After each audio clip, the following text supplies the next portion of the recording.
আমরা একজন ফেসবুকে একটা সরকারের এগেনস্টে বা নিজেদের মনে কিছু প্রকাশ করতে গেলে 100 বার চিন্তা করতে হতো।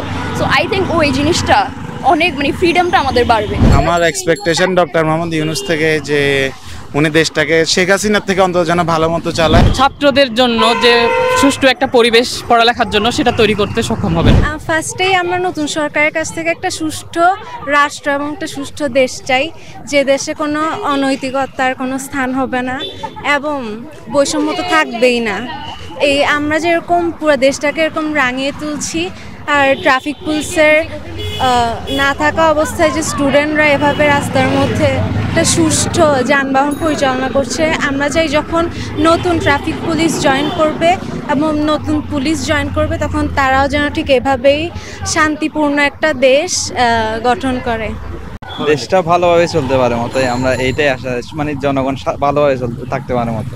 ডক্টর ইউনূস একজন ফাইন ম্যান এবং জেন্টেলম্যান, নোবেল পুরস্কার প্রাপ্ত মানুষ, তো ওনার কাছ থেকে তো দেশ নিরাপদ। ছাত্র সমাজ এবং জনগণ যা চাইছে এতদিন ধরে, আমার মনে হয় মানে উনি শান্তিতে নোবেল প্রাইজ পাইছেন এবং দেশেও শান্তি আনতে পারবেন। স্টুডেন্টদের জন্য একটা পার্ট টাইম জব থাকলে অনেক ভালো হয় ঘন্টা হিসেবে। তারপর আর্মি ওয়ার্কগুলো ম্যান্ডেটরি করে দিলে ভালো হয় ছেলেদের জন্য, কারণ এগুলো আমাদের বুঝতে পারছে আন্দোলন করে যে এগুলো আমাদের লাগবে। নতুন গভর্নমেন্টকে শিক্ষাক্ষেত্রে অনেক চেঞ্জ আনতে হবে, কারণ পুরা শিক্ষা ব্যবস্থাটা অনেক খারাপ হয়ে গেছে। নতুন সরকারের মধ্যে আমি বর্তমানে এটা চাই, বিগত সরকারে যেগুলো করছে এগুলো একটু পরিবর্তন হোক, আইন শৃঙ্খলা উন্নতি হোক, দেশ স্বাভাবিক অবস্থায় ফিরে আসুক। এই গত সরকারে যেগুলো করছে এগুলো যদি পরিবর্তন করতে পারে সরকারে, তাহলে ইনশাআল্লাহ দেশ সুন্দর হয়ে যাবে। দেশটা পুরো ধ্বংস করে দিয়েছে মনে 15 বছরের মধ্যে। সব সেক্টরের মধ্যে আপনি কোর্ট আদালত প্রত্যেকটা সেক্টর মনে করেন ধ্বংস করে দিয়েছে এরা যদি মনে করেন এটা যদি পরিবর্তন করতে পারে তাহলে ইনশাআল্লাহ দেশটা সুন্দর হয়ে যাবে আল্লাহর রহমতে। আমার পার্সোনালি ডক্টর ইউনূস থেকে অনেক হাই এক্সপেকটেশনস আছে, বিকজ আমার মনে হয় উনার যা আগে পলিটিক্যাল যারা গিয়েছে আওয়ামী লীগ তাদের থেকে অনেক ফ্রি মাইন্ডেড, অ্যান্ড আমাদের জেনজিদের সাথে অনেক সোশ্যাল মিডিয়াতে যা দেখি টিকটকে স্ক্রল করার সময় উনার ভিডিও চলে আসে, আমাদের টার্মস ইউজ করে। সো আমার মনে হয় উনি একটা বেটার চেঞ্জ আসবে, যেটা আমার মোস্ট ইম্পর্টেন্টলি মনে হয় ফ্রিডম অফ স্পিচ। ইভেন তো বাংলাদেশ একটা ডেমোক্রেটিক কান্ট্রি ছিল, আমরা একজন ফেসবুকে একটা সরকারের এগেনস্টে বা নিজেদের মনে কিছু প্রকাশ করতে গেলে 100 বার চিন্তা করতে হতো। সো আই থিঙ্ক ওই জিনিসটা অনেক ফ্রিডমটা আমাদের বাড়বে। সেটাই আমার one of the biggest expectations government থেকে, যে তারা এটা বজায় রাখতে পারবে নেক্সট গভর্নমেন্ট যেই আসুক। নতুন গভর্নমেন্টের কাছে চাই যে উনি নিশ্চিত করবে নাগরিকদের সুরক্ষা এবং দেশের শান্তিময় পরিবেশ, আর পাশাপাশি উনি ছাত্র রাজনীতির বিরুদ্ধে পদক্ষেপ নেবেন, ছাত্রদের জন্য যে সুষ্ঠু একটা পরিবেশ পড়ালেখার জন্য সেটা তৈরি করতে সক্ষম হবেন। আর সর্বোপরি নাগরিকরা সবাই যেন পাহাড় থেকে সমতল পর্যন্ত তার কাছে নিরাপদ বোধ করে, আর কি এটাই চাইবো। আমাদের একটা শান্তি শৃঙ্খলা দেশে যাতে সুন্দরভাবে বজায় থাকে এবং প্রতিটি মানুষের যাতে সম অধিকার থাকে, আর কি সমানভাবে সব কিছু যাতে অধিকার হয়, এবং নতুন সরকার আমরা মনে করি যে সেই প্রত্যাশা আমাদেরকে পূরণ করবে। আমরা অপেক্ষায় আছি। চিটাং শহর ঢাকা শহর হোক, সিটির মধ্যে যদি যেন না থাকে, মনে করো যে চাঁদার গাড়ি না চলে। আমরা চাই যে সংস্কারের যে একটা ধারা শুরু হয়েছে সেটা যেন প্রত্যেকটা জায়গায় ছড়ায় পড়ে, এবং বাচ্চারা ছোট ছোট বাচ্চারা আমাদেরকে যা দেখালো সেটা যেন বড়দের মধ্যেও জাগ্রত হয়, এবং সেইভাবে যেন প্রতিটা ক্ষেত্রে ছড়িয়ে পড়ে। আমরা একটা সুন্দর বাংলাদেশ, নতুন বাংলাদেশ চাই। আমার ভাইরা যে কারিকুলাম পড়তেছে ওটা তো গাধাদের কারিকুলাম, কোনো এক্সাম নাই, কোনো মার্কস নাই, গোল্লা ট্রায়াঙ্গেল এগুলা, ওরা কোনো পড়াশোনা নাই, সারাদিন ঘরে বসে মোবাইল চালাই।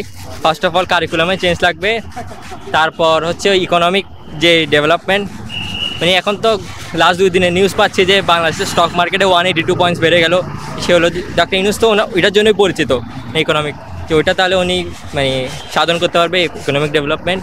তার বাদেও যে পলিটিক্যাল আমাদের যে আনরেস্ট হইতো এতদিন, বিএনপি আওয়ামী লীগ, ওইটা তো এখন যেহেতু পলিটিক্যাল পার্টিস নাই, বিএনপিও ক্ষমতায় আসবে না, তো সেক্ষেত্রে ওই জায়গাটা আর থাকবে না।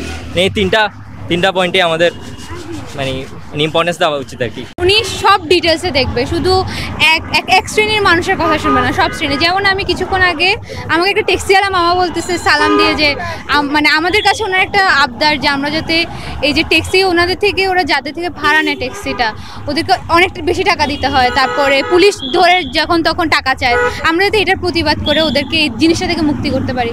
তো একটা রিক্সাওয়ালা মামা কেন আমাকে বলছে, কেন একটা সরকারি কাউকে বা ক্ষমতাবান কাউকে বলতে পারে না, কারণ সাহসটা নাই, ভয় পাচ্ছে। তো আমরা চাই যাতে সরকার সবার সাথে ভালোভাবে মিশিয়ে সবাইকে মানে কনফার্ম করে যে না আমাদের পাশে সরকার আছে, সেটা হোক অনেক উচ্চপদস্থ কর্মচারী হোক বা আমাদের রিক্সাওয়ালা মামা হোক বা যে কেউ হোক। আমি চাই যে সবার অধিকার কনফার্ম করুক।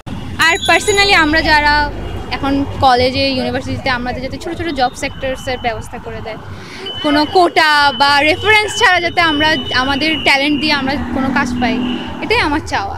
আমাদের তো দেখতেছেন যে সরকারি চাকরি হোক বা বেসরকারি চাকরি হোক সব জায়গায় দুর্নীতি আছে, আন্ডার টেবিল অনেক কথাবার্তা হয়। এখানে এটা যাতে না হোক আসলে, কারণ আমরা স্টুডেন্টরা চাই হইতেছে গিয়ে মানে যেখানে হচ্ছে গিয়ে মানে লিগালি সব কিছু করা যায় আর কি। যেমন কি আমরা এখানে করতেছি, এটা তো আমরা কাউকে দেখানোর জন্য করতেছি না বা হচ্ছে গিয়ে মানে পাবলিসিটির জন্য করতেছি না, নিজেদের সৌন্দর্যের জন্য করতেছি। সো এটাই আর কি, যাতে হচ্ছে গিয়ে মানে সব জায়গা পরিষ্কার থাকুক, ক্লিন থাকুক, এটাই চাই। আমার এক্সপেকটেশন ডক্টর মোহাম্মদ ইউনূস থেকে যে উনি দেশটাকে শেখ হাসিনার থেকে অন্তত যেন ভালো মতো চালায় এবং ছাত্র রাজনীতি মুক্ত যেন একটা বাংলাদেশ আমরা আশা করছি।